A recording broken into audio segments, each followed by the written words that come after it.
biggest disappointment we've had this series isn't that John went missing. It's not that Void is, has been obliterating a certain colonist that I might miss. It's not that Barry went ballistic and committed a war crime and then died.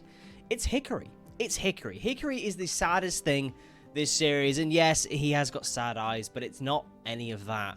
Turns out, Hickory is Hickory. We will never be able to make him human again, and that makes me sad, and I'd like to think that Hickory is also quite sad about it as well. Oh god. Hickory is now probably our strongest colonist in this playthrough. He's absolutely ridiculous. I think I've maybe made a mistake by making him too powerful. So the plan for today is, once again, reinforcing everything that we've got, and I want to be able to use Hickory to the fullest extent. I want to be able to make him take on Void members, and I want him to be able to do everything. I think we're going to add a caveat to this series that if Hickory dies, that's it. So if you're watching this video and all of a sudden it ends, it's because Hickory died, But on that note, I'm not sure how we're going to end this series. I did discuss destroying Void. At this current stage in time, however, Void has got a lot of bases that I'm not going to be able to go through each individual ones to go through them and destroy them. But I have a few things in mind in order for us to end the series. Now, the number one thing is we're going to do the vanilla traditional way of leaving and just make a spaceship and get off this planet. The second one is to destroy the planet, which I think I've got the mod installed for that. And the third one is we just die to Void, So if you enjoy any of today's episode or are excited to see all the potentially exciting things we do, the equipment reinforcer in Hickory, consider liking, subscribing, and make sure you tell your mum about it. Let's get into things, and let's start by actually reorganizing all of our jobs. Now, the big thing I've started getting into throughout this series is crafting. Unfortunately, the only crafting we seem to be doing is involving making components. We can't make components, however, because we've got no steel, and without steel, I can't do anything. So everybody's going to be put on drilling as more or less a priority, apart from Merv, who will be quarrying, and I'm just going to hope that everybody gets around to it at some point. The next job I want to be able to complete, and potentially to end the series, is I still want to reach 1 billion wealth. It's very out of the question. We are currently on 5.9 million wealth. So we're just going to allow the quarry from now on. I'm not going to disable it once. Merv is going to live in this quarry, and he's going to get real stinky, real sweaty, and he's going to just become a quarry. That will be Merv now, the quarry man. I've also, within the mod settings, as we start this episode, changed the spawn rate of the frigates and the cruisers that land with the VFE Mechanoids mod. At the moment, it's taking up a raid space with what's going on in the world. For example, we've got 2 raids here, and one of them is a ship landing, It's taking up a raid space where we could be fighting Void instead, so I have disabled them. Now, I didn't think we could be able to build this structure here because this is part of the end game I was talking about earlier, to blow up everything. Yayo's end game continued mod brings in the planet energy teleporter, and basically what this does is it blows everything up, and it's an end game situation, the exact same as the vanilla one where ships leave. Instead, it blows everything up, Nice. Kind of appropriate, definitely, for destroying Void. Maybe something that we do in conjunction with the vanilla one and really double down on everything. Definitely a thought of mine, that's for sure. And Wiggins can now gain an expertise in cooking as well. I may have given her a couple of skill trainers, which is why she's at 26 in cooking. Wiggins being a cook, I like it. It's not necessarily her strong point as a character, but I like it. I like that she's this big old friendly cook that's also really happy and giant and has a fire sword. I like that. Let's go her for drug cooking and increase her speed, I think. Yeah, food cooking, not drug cooking, food. And Sam has created a Glittertech glide wire chainsaw masterwork. The weapon bears an illustration of a pebble. A boomalope smiles past the focal point. The overall composition is rectangular. It's just so romantic. Sam, drop that chainsaw. So this chainsaw here will be Benito's weapon. This chainsaw here, in all its glory, will be his weapon. It's very good. It has a move speed of plus 145% to anyone who's carrying it, so Benito will be absolutely insane. Now, I don't unfortunately have the dual wield mod installed, So, chainsaw hands, Benito will not be able to dual wield chainsaws, but he'll already have 3 chainsaws, and that's just that's just too confusing. But yeah, this will be Benito's weapon, and I honestly couldn't think of anything better than Chainsaw Hands Benito having a chainsaw, you know? And Sam has also created a nice concrete hatchet as well, which is so much better than the one that Beach has got at the moment, which is only of poor quality, is made of steel. So, Beach, you have an upgrade as well. I've had Merv as well in the hospital. Whilst I have said that he's not going to be coming off of quarrying for the rest of the series, I have taken him out just so I can do some more operations on him. Mainly to just install loads of the Biotech stuff that we've picked up, including some Nerotonin 4B, the good stuff. So yeah, congratulations, Merv. You are now on another level. So as the next weapon that we're going to be reinforcing, we're going to take a trip back to Sam's anti-material rifle. And last episode, I spent a lot of time trying to make it shoot quicker, where in reality, I probably should have just tried to make it do more damage. It's an anti-material rifle, right? It's going to shoot slowly, but if I can make it kill everything it hits, then it's fine. So that's what we're going to do and just focus on the damage multiplier, but apparently I've got no steel or components, despite me having 1,000 components. Yes! Oh, cheers, Rimworld. Please, let me put that in there. And the next weapon we're going to work on as well is going to be Merv's Persona Flak Storm Cannon.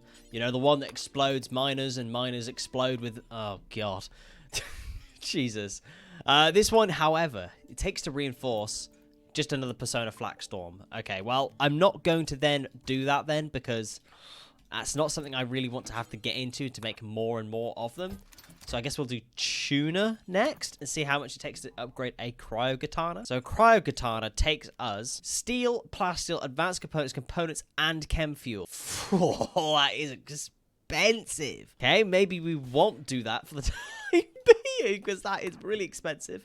Let's try Riku with a Void Sword. So a Void Sword takes plasteeling and advanced components. Okay, you know what? That's not too bad. That's quite a happy amount. I quite like that. That's okay. So we will definitely upgrade that one next as well. Plasteel is very easy to come across, and the advanced components we're making loads of anyway. So Merv has decided to be in the quarry, and I have not stopped him in the quarry at all. And he's mined us up some large golden chests. Now, these I've never, ever seen before, so they must be quite rare. These apparently contain the best loot and the most expensive items. Nice. Let's get all of those open and see if I get anything nice. So the first one has been opened, and we've immediately found an anti-grain warhead. Perfect. That's just what I wanted to have on the floor. Yeah, nice. Okay, so I'm opening them up as I go, and I can't show off all the stuff that I get. Like, there's just so much. A lot of gene packs here for various different things. We also got some vanometric power cells, which is nice as well. There's just so much good stuff that we can get out of these small golden chests. I won't be able to show you guys at all. So I've opened all the chests, and I guess the kind of the obvious thing that we got out of all of those was 18 small vanometric power cells alongside 99 medicine. There's so many gene packs as well. Once this has all been stored away, I'll go to the gene bank and see what we get. But in terms of the vanometric power cells, I got no idea what I'm going to do with these. I'm actually just going to deconstruct them because I just have no use for it. We also got ourselves a Silent Neuroform as well, so I'm going to give that to Tuna and level her up again. So with those upgrades, Tuna is now able to use the Fire Beam ability. I guess I should probably try it out. How does it work? So if we target this poor, defenseless stone chunk, she'll be in a 6-hour coma, but holy, okay, that's quite powerful. Very similar to the ability that the biblically accurate Joris has got. Very, very similar to it. So looking at our gene packs, we've got quite a few now. We got a lot out of those chests. A lot of gigantic ones, a lot of fire immunity ones. We've got some wolfy voice ones, so we can make some nice dog people. Garanan affinity, anima affinity, ocular affinity, undead affinity. Very interesting ones. Some very interesting ones. Tuna is now back up from her paralysis and coma. Now, it's time to give her another sidekick skill. Woohoo! Now, I think we're going to keep this one fairly basic for her next skill, and we're going to learn ourselves Thunderbolt. Very basic, very plain, very easy. But you know what? It's nice. I like it. And so just from today's episode, we have now pretty much completely filled our stockpile area. this was not the intention of this episode at all. I'm not sure where to go with this, honestly. I want Merv to be able to mine all this stuff up. I want to get to the 1 billion wealth. So far this episode, we are at about 8 million so far this episode, which is very nice.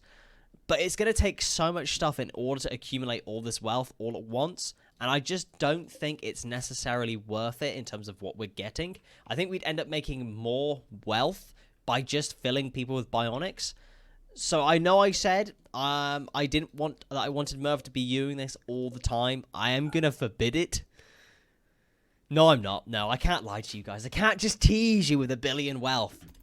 Merv, just keep going, but maybe, I don't know, mine up some things worth more money. And a trade ship is passing by a mining trader. We could actually do with talking to these people because we have not much steel. If they just have a little bit of steel, that'd be perfect. Oh yeah, 3,000 steel. Very nice. We're buying ourselves 40,000 worth of steel, gold, and plasteel. I'm going to make a quick trade with them. I can sell only a very limited amount of things here, but honestly, that should be enough to get us our money back. Okay, so I have come to the end of this trading thing, and in order for us to break even, I've got to sell literally everything. Unfortunately, these guys won't buy all of our just random stuff, so we have it slightly on the more limited side. I'm ending up sending them all of our uranium, most of our chem fuel, and just everything else. And Jezebel has arrived all the way up at the top of the map in order to trade with the Empire. And we can't trade with them. Ah! Oh, Jezebel. Yeah, of course. Of course we can't trade with the Empire. Yeah, she was a dame at one point, and I'm sure that we should be able to trade with them as a result. I guess we just have to go home, and there's nowhere else we can go trade either. And there's another orbital trader overhead as well, and they are orbital trader specialized in drugs. You know how it is. Let's give them a call and see what we can sell. The gracious delivery of military corporations. This lovely drugs trader seems to just be a slave trader with other things mixed in as well. Very, very interesting, but it looks like they will buy and sell literally everything. So I'm going to go through and see if there's anything we want to buy and sell everything we can. Okay, so if you can hear me over the sound of this up here, I'm going through and selling literally everything I can to these people, including things made of L-Techs. Loads of bionics. Like, I'm talking any bionic that I don't think I need, I'm selling it. I'm selling every single weapon that we've got as well, which is going to cost an absolute shed load of money. This is a big clear out. This is probably going to be one of the last times we're going to be able to clear everything out that they've got. These people don't have really anything I want to buy. I don't want any slaves or anything. I'm buying all their medicine, and that is about it. Let's confirm this deal of a worth of 622,000 silver. And I did also, unfortunately, sell the chainsaw, which we're going to have to make another one of, which is not the end of the world. Very interestingly, the slave trader that we just spoke to had a few people with relationships. The daughter of Harry is in there. NG. Let's have a look at NG, because I wouldn't be opposed to buying Harry's daughter. So NG is in here. She's 18 years old and also a slave. Nice. She's not from our colony. She's not of our ideology. She's got 5 in construction, double passion in medical, double passion in social, and a single passion in intellectual. She takes after Harry, apart from the gentleness, very much similarly. I will buy her, and we will free her, and that'd be about it. Just as a kind of law thing that, you know, we looked after Harry's daughter. And Angie has been emancipated by Merv. She's being sent out into the world. Whether she now chooses to join us, whether she decides to go against us, it's now up to her. She's her own person. And Mlee has now been recruited. Welcome, Mlee. So we've got me and Mlee. That's gonna get so confusing. As a reminder, Mlee is a Galinska, which is basically a dragon. Really good at crafting, good at construction, and good at intellectual. Just generally an extremely good colonist. Unfortunately, they are incapable of violence, but, you know, sexy demon man with granny glasses? Yes, please. I think in terms of Sam's anti-material rifle being reinforced now, it's got to the point where I just can't reinforce it anymore. It's just so expensive. But it has now got up to damage of 81. So it's got roughly 25 more damage per shot, which I'd say still pretty insane, honestly. So next we've got, so at the moment we're doing Riku's Void Sword, and the next one to do as well is going to be Cholke's Bulletstorm. Now, the Bulletstorm is a very interesting weapon within Rimworld because it has a 0.01 aim time and cooldown, which means it shoots constantly. So, yeah, if you increase its damage from a measly 3 up, it'll just absolutely obliterate people. And with a 40% armor penetration, it's unbelievably good. So yeah, that's what we're going to be focusing on with this weapon and just increasing its damage. You know, I've made a decision as well. We've got Pangiotes, my man, my homie, my slime, my G, my unit. He is currently sitting in our hospital, taking up space. There is nothing wrong with Pangiotes. This is part of the Empire quest I accepted last episode. Was the episode before? It's been so long. He's still going to be here for another 14 days. This wouldn't be so bad if he didn't have 7 useless cataphracts with him. And honestly, at this rate, I don't care if we kill him, just so he goes. He's not useful. If the people that he brought with him were useful, I'd be fine with it. But at the moment, they're just slowing down the game and making everything go really slow. So I think for the sake of the colony, I'm going to grab Wiggins and I'm going to beat this poor man to death in his bed. We've got the ability called Glory Killer, and I haven't used this yet. We've now used it. Pangiotes is in a pretty bad state. Jesus Christ. Now all of the Empire have gone hostile. I'm absolutely fine with this, as I've just said. So I'm going to get everybody to just go search and destroy it, apart from Riku, who doesn't have a weapon at the moment, and go from there, honestly. I don't think this could do much harm. And we have absolutely obliterated these guys. There's a couple left that are still hanging around, and funnily enough, we are absolutely ruining them. A lot of them are getting knocked out and everything, but some of them, like the ones down here, are just getting slaughtered. Absolutely slaughtered. The last ones that are alive are the ones that have been knocked out, and that is about it.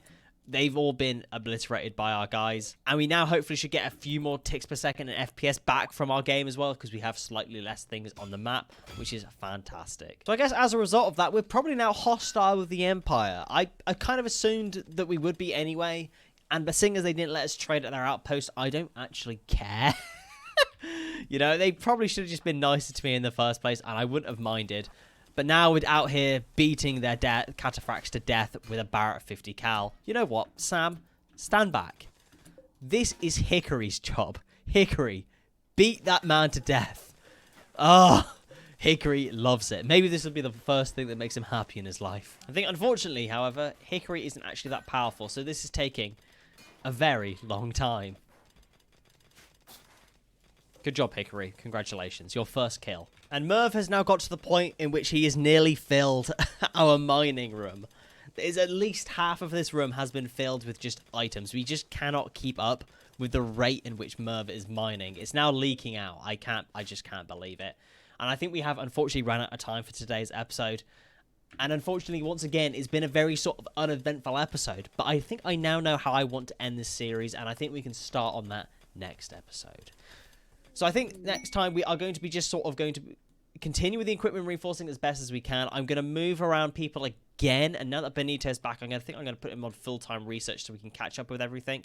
People are slowly getting on with the jobs, but we just are missing out on a few key resources still. Steel, plasteel, all of those things. So yeah, next episode we'll start on the end. That'll be it, and we'll get ready for the next series. So if you've enjoyed today's episode and are excited to see where the end game takes us, consider liking, subscribing, and make sure you tell your mum about it. And I'll see you next time. Thank you.